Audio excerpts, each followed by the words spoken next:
Ikiri igice cya 24 Anshi bari kumbwira ati Anshi ugomba kuva muri urwo ruziga. Anshi sinzi nimba araza kubishobora. Batwerekana none uko bari kumbwira ngo uva muri urwo ruziga ngwino, kumbe rya demoni naryo riri gushengerera. Kwibutse ni igice cya 24. Uyu nawe ari kuvuga toya ntago byakunda. Uyagiye kuva mu ruziga, ujya ryinigyoreza imbaraga ziteze musubiza inyuma abandi bagati ego komana. Ibi ni biki mwokagera Imana mwe. Bitangira kubacanga sasa. Uyu Anshi itabona amazi ntabwo gakiri gagandi. Abona ibintu ntabwo bikiri bya bindi. Reka sasa kwa ruziga uyu runguru bategemo Anshi, uyu mugore atangira kubona rutangiye gucukuka, ikuzimu hari kugaragara, rutangira kuzajya rusenyuka gake gake, rurindi mukarugana ikuzimu, rundi mukarukugana ikuzimu, ruri kujya mu bya kuzimu, dore ukuntu kugera ruriduka, rugenda ruriduka gake gake. Uyavuga ati ngomba kuba ibi bintu nabisubize uko byari bimeze. Anshi ugomba kwemera ukaza muri bene wanyu mu barozi, ugomba kuza mu bacu uruwacu, ntabwo ibyo ngibyo ugomba kubisimbuka. Uyu mugore abonye ko bikomeye cyane ahita azamura isengesho n'akagatambara yarafite mu kanya yare kujya guterekera, ubwo ari kujya gusenga bamubuzi, aka niko gatambara mu kanya yarafite kakanda teruzaga twa tuntu turimo amavuta yo mwitabaza. Sasa uyu batangira kuzenguruka iki gicaniro kiri kwaka, kiri kugana ikuzimu cyangwa kiri kumukurira mu kuzimu, batangira kukizenguruka. Uyu nguyu yakomeza ko ati umva ndakwinginze Mana gucya na gucya rwose Mana dufashe gucya na gucya. Uko bari kugenda basenga ariko ati Mana dufashe ibibazo byose nawe wabidukemurira, ati rwose Mana dutabare. Kumbe wa murozikazi nawe rya jini ari ryo mama w'uyu mwana, nawe niho aho kari mu gituro ni kari gusenga avuga ati oya ibi ngomba kubirwanya. Uwo mugore afite kagatambara yateruje amavuta aturuka mu itabaza ari kujya guterekera kwatsa urumuri. Sasa nakomeza kukazengurukana, abandi bagakomeza gusenga. Uko bari gukomeza gusenga disi ariko niko hano Anshi yarahagaze ari kugenda asubirana, dore ari kugenda asubirana nanone, hari hasubirana. Uyu nawe agasenga uko ari kugira gutya ngo ngere gusubirana, harongera nanone hasubira ibudubi, hasubira ibubisi, harongera haratebera, harongera hagatebera gake gake, akomeza gusenyuka. Anshi bari kugerageza kumukurira mu muriro utazima. Wa muriro njye mbabwira mwe mwabanyabyaha mwe mugirana amashyari, mutagira urukundo, ni rwa muriro muzajyamo. Ibyo bintu bibiri utabifite ubundi wabona ijuru, ugira urukundo ukaba utagira n'ishyari, ibyo bintu wazajya mu ijuru ku ruhande. Sasa uyakomeza kuvuga ati ntago ndi kubyumva, akavugira mutima ati Mana turimo kugusenga, ariko se kuki turi kugusenga aho kugira ngo kiriya cyobo cyongere gisubirane, ahubwo kikongera kikaba bubisi, kikongera kikisatagura bundi bushyashya. Ahubwo ati Mana ndakwinginze ntabara. Abona amasengesho ari kwimfa busa, n'abandi bose bakomeza kugira ubwoba, baravuga ati none se turaza gukora iki kwanza? Bose bikomeza kubacanga, bari babuze icyo bakora n'icyo bareka, bakomeza ko ati Anshi ibi byose uraza kubicamo, ndabizi turakwizeye ko uraza kubicamo. Anshi no gusa hano kuna afite ubwoba, ibyo bamubwiraga uyu munsi arabibonye, bamubwiraga atari amaso ya seki bakomeza kugukurikirana ntabwo byumva. Ahita afataga agatambara yibuka ko yagateruje kuri ya mavuta aturuka mu itabaza, ndetse aravuga ati wabona hari utuvuta tumwe twagiye tumeneka kuri aka gatambara ubwo nateruzaga ari amavuta n'urumuri rwo mu itabaza kugira ngo bitaza kuntwika. Atuvuga ko hari utuvuta twamenetseho kandi ngomba gutabara umwana wanjye, uriya niwe mwana wanjye, niyo maraso yanjye. Wa mugore aza yiruka ahita agira gutya arasimbuka, asimbukira muri rwa ruzigaho Anshi nawe ari arahasimbukira. Kumwe njya nkubwira ngo nta rukundo rubaho ruruta urw'umubyeyi akunda umwana we, ntarwo urwo rukundo ntarwo. Usibye urukundo Imana yadukunze nta rundi rukundo ku isi rubaho uzabona umururuta urw'umubyeyi akunda umwana we. Yeremiya yajya mu muriro afata kagatambara akamuzirikaho, kuko aba barozi bivuga ko bashaka Anshi, aremera araza aramutabara. Uko ari kumutabara niko n'uruziga ruri kugenda rusubirana, hahandi bari bamaze gutebera akagenda asubirana gake gake, akagenda asubirana muri kubireba ariko ko biri kugenda bisubirana, biraza birakomeza gusubirana. Aravuga ati mama uzi ko bya bintu koko wabwiraga ari byo? Ati mwana wanjye ni byanyabyo, nakubwiye dore ari gukomeza gusubirana gake akomeza kugenda asubirana. Aravuga ati mama none ndabibonye, ntabwo nsongera kuguhakanya, numvaga ko ari ibintu wimaginaga. Ati yo mwana wanjye ndi uwawe. Arongera arasubirana, babantu barishima.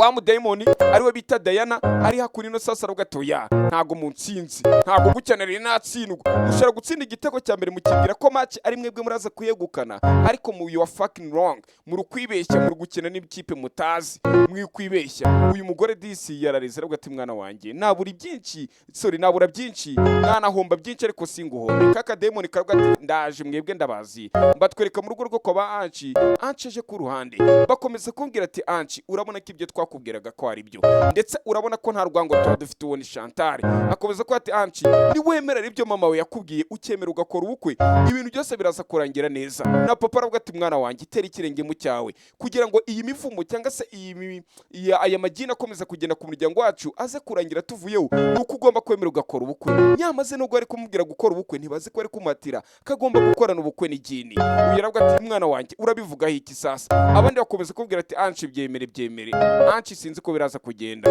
Chantal akomeza kwinginga abandi baringinga ati na nyina aravuga ati mwana wanjye ibi narabikubwiye ko nkora icyerekezo cyose kugira ngo nkurinde basi guhera uyu munsi wabyiboneye ese tuzakomeza tube muri rwaserera n'amagini niwemera ugashakana n'umukobwa atoranyijwe nibwo bizagenda neza kuba umugini mukuru ari we mama wa Anshi agira cya avana imyuka mibi bibutse Anshi yamaze gukandagira muri rwa ruziga rw'abarozi kandi uyu murozi na mbere dutangira papa wa Anshi ni rwamufatishije aramuruga akazagera mu kontrola biza kurangira akoranye n'ubukwe uyu murozi hamagaye amagini yose amutiza ku mbaraga yohereza imbaraga z'umwijima dore ngize imbaraga z'umwijima ziragenda zita zigwa kuri Anshi sinzi nimba kakara umukabonye dore nyero ziri kugenda deba Anshi ku mutwe urukore Anshi ku mutwe ara mu misatsi bira bintu by'umuhondo birimo na magini ari kuza imyuka mibita yinjira muri Anshi noneho uyu mugore ahita atangira kuvugira mu mutwe wa Anshi ahita avuga ati Anshi ubu ngubu turi kuvugana ni ngewe Diamond mukuru ni ngewe Diana mukuru ugomba kwemera ibyo ngiye kukubwira hitubwira umuryango wawe ngo wemeye gukora ubukwe kandi wemeye gukorana na Ruby ubukwe ahita yindukira avuga ati mama Ruby ndabyemeye ubu ngubu niteguye gukorana ubukwe na Ruby abandi barishima ati urakaze neza mu bagabo ati nureba bro narinzi kuzabyemera kumbe dore uri kumukoresha niriragini nyina arazara muyambira turakoze mwana wanjye kumvishe mama wawe kumbe ni gini iri kumukoresha ibaza ariko ifilime ukuntu ibiri kubaryohera mutari kumva amajwi kuri 200 yawe ushobora kureba kagasobanuye karimo n'amajwi biba biryoshye koko uzi urusaku ruba ruri hakurino uzika mu kirenge ibiri bakuno uza amasengesho ari mwahombye byinshi gusa 0788363661 ukanyandikira kuri WhatsApp nkaguha kode wishyiraho undi ngahita nkoreza link ukirebera agasobanuye kandi nta mega bitwara nyinshi oya nutumega dutoyi upfa kumbwira ati ngiye mfite mega cyangwa se ni wifi yaraje barambwira turakaze neza mu magabusha niko kumbe ubiri inyuma dore n'uyu byose uri kubikoresha aravuga ati guhera uyu munsi Anshi ngiye gukontera ubuzima bwawe kubera ko mukanya ativuga cyane ugiye kwambikana impeta n'ura mukobwa ari we Ruby none numara kwambikana impeta na Ruby biraza ko bikurangiriyeho kagakobwa kagacunguza ariko kanyako kaje muri uyu muryango mbibutse bazi ko Ruby impamvu ari guhatira ngo shakane na Ruby bazi ko Ruby kari we watoranyijwe ari wa mukobwa Divika ufite ikimenyetso nyamara Priya niwe Divika wa nyawe bababwiye ariko nta makuru bafite yaje hakuno aribaza ati ko mbona kwa Anshi mama Keti yahadekoye wa mu mama ku Gisenyi himbu yitwa mama Keti ukora kuri sawa ko yadekoye ubu yaravuga ati Priya niko unawe uraje aravuga ati yego rwose ati ukurangaha ati nje kwa nareba Anshi ati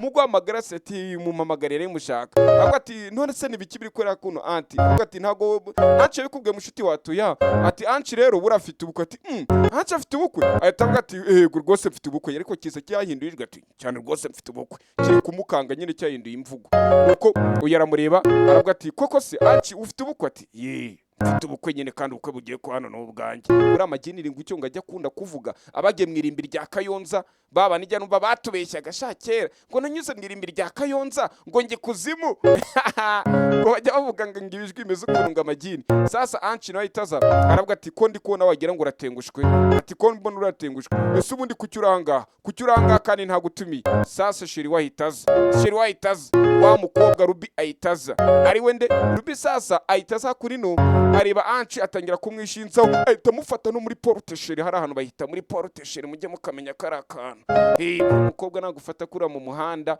muri portesheri ujye umenya ko ari proud yawe 100% akagufata muri portesheri ujye utumenya ko amaze atakiri gagandi sasa ku ruhande uyarabire baravuga ati Anshi agiye gukora ubukwe ese Anshi nimba agiye gukora ubukwe kucyari kumbwira mu mvugo wagira ngo ari gushaka kuntuka kucyari kumbwira mu mvugo wagira ngo ari mbega ari nko kunyereka nk'ari kunyihenuraho ukuntu kandi nta kintu napangaga na Anshi ibi bintu ni sawa. Uyu mukobwa bikomeza kumucanga sasa. Noneho sasa uyu mukobwa nuko Ruby atangira kumwirya avuga ati yewe kutari kudereza felicitation nge n'umugabo wanjye kandi nge n'umugabo wanjye ibi bintu byaratuguye. Yibuka neza uyu nguyu ari kumubwira ati witegure wumve ko guhera uyu munsi nimbura imfubyi ukaba udafite mama wawe cyangwa warabuze mama wawe, nge nabyumva ndi umwe nawe cyangwa se ibyo nabyumva nanjye simfite mama wanjye, guhera ejo nzagufasha gushaka mama wawe. None uyu munsi yahise yindura gahunda yagiye mu bintu by'ubukwe sasa. Ruby aravuga ati baby nyine urabona sasa na nyina itagira nyina wa Anshi ubwo ni Veidashiri aravuga ati yewe urabona ukuntu Mukazana w'urugo ameze, urabona atari Mukazana mwiza. Araceceka ariko ahita avuga ijambo ngo congratulations gusa ahita bahereza felicitation utuntu turaho gusa. Aravuga ati ariko ukuntu kuga felicitation wagira ngo ufitemo akantu k'umujinya. Atoya nta mujinya mfite. Karubi karaza kari kumwegera ati koko se ntashyara ufite, ntashyara mfite. Abandi bakagira ngo ari kuganira nk'abakobwa, araza aramuyambira aravuga turazi n'ikindi nari narabikubwiye ko nta muntu wegera umugabo wanjye, rero ugomba kumenya ko Anshi kari uwanjye ndetse azahora ari uwanjye burundu. Ubu Anshi ngiye kumutwara ubuzima bwe bwose azibera umugabo wanjye. Uyu ahita azakuna avuga ati okay mukomeze muzagire urugo ruhire, muzabyare hungu na kobwa, muzabyare muheke ntimugasekwe. Ako kana kavugira mutima ngo ntimugasekwe. Sasa araza aramwegera avuga ati rero ntukazajya ukina n'abagabo b'abandi kuko ntago uzi uko batangiranye. Wa mukobwa Ruby ahita aza kureba uyu Anshi mbibutsa amadini ari kumukoresha, ahita ambwira ngo baby karaga kobwa kari kumbangamira gasohore muri ubu bukwe. Aravuga ati kandi ibyo ngibyo ugomba kubikora. Ruby ahita yigenda. Buriya n'abagabo benshi nuko bameze bahita bahabwa amabwiriza n'abagore ati baby rero uriya muntu gutya na gutya, abagore nuko baba bayeho. Ahita atangira kumutegeka ku munsi w'ubukwe. Uyamera nk'agiye kugira akagakobwa karamukurikira karamubwira ati se koko ubu bukwe n'ubwawe ko kugiye gukoresha ubukwe? Ati none si ibyo birakureba. Ati se ubundi ni gute waje hakuno utatumiwe? Abandi dore bari kwishima bari kumubwira tuzambara isari ku bukwe. Ati dore umunsi tugiye gukora umugenzo uhambaye. Sasa uyu nguyu yakomeza ko ati ntago ndi kubyumva. Ati ngiye mama naje kukureba nuko wari wambwiye ngo uzamfasha gushaka mama wanjye, nago nzi ko ufite ubukwe. Ati hari ibyo naba narabikubwiye, nabikubwiriye he? Nabikubwiye ryari? Uyarumirwa. Ahita abona ko uyu muhungu ko atari shyashya, abona ko uyu muhungu ko atari gusa. Aravuga ati ngiye ibyo niba narabikubwiye simbizi, ariko nimba ari ibintu biri mu mutwe wawe ubyivanemo. Ati rero kubera ko ntago utumiye ndumva watinze uri kutubangamira, gira vuba utuvire hano sohoka. Hari abandi bana twiga nabo mu bakire bagiye kuza batanakubona. Umva ariko ukuntu abari gushiramo n'akantu ngo abandi bano mu bakire batanakubona, mbega kumwereka kahejwe nyine nakana ko mu cyaro ko kagakene. Sasa shira itazaruga ati baby ibyo ratana nkubwiye nibyo. Agiye kugenda Chantal aramuhagarika wundi utumva neza. Aravuga ati ko mbona ugiye? Ati nari ngiye kuko uyu munsi mfite akazi. Ahita amagara Vedashira. Ati Vedashiri dore wa mukobwa ujya uvuga ukunda gusenga ugira umutima mwiza. Aragiye ati kuki uri kugenda? Wambwiye ko inshuti n'umwana wanjye Anshi. Ati yego rwose. Ati rero wigenda kandi afite ubukwe, rwose ugiye he? Ati nyine naye mfite akazi. Atako kazi karagatsindwa karakabura uko kigira. Guma hano utubanishe natwe mu bukwe nibyo biraza kugenda neza. Kandi uyu mukobwa yakoze kuri Anshi ibintu bigenda ukundi kuntu.